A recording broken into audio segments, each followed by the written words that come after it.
We're also going to continue standing by our ally, Israel.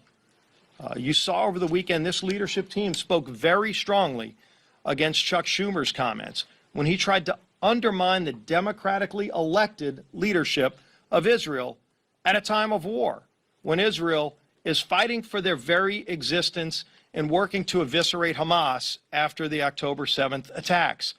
And you see Joe Biden standing right there with Chuck Schumer, continuing to work to undermine Israel's elected leadership, continuing to do things like calling for a ceasefire. Well, Hamas ended the ceasefire on October 7th. You hear Joe Biden talking about a two-state solution.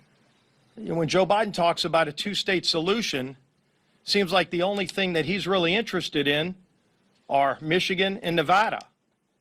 And I think people are fed up with that. Just because his politics are bad here at home doesn't mean you go and undermine one of your strongest allies in the world, especially in a time of war. This is a time we should all be standing by Israel. You've seen this leadership team stand strongly with our friends in Israel in their right to defend themselves, and we will not waver, regardless of what Chuck Schumer or Joe Biden continue to do. With that, a man who's been leading that charge, our Speaker, Mike Johnson.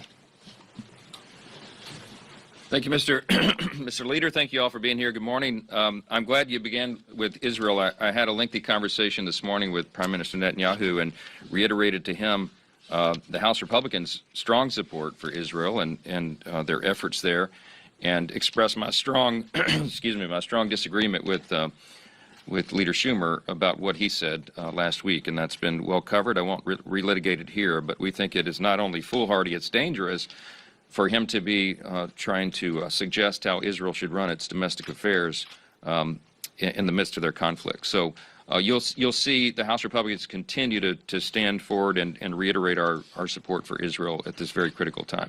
But this is Energy Week in the House, and we're happy to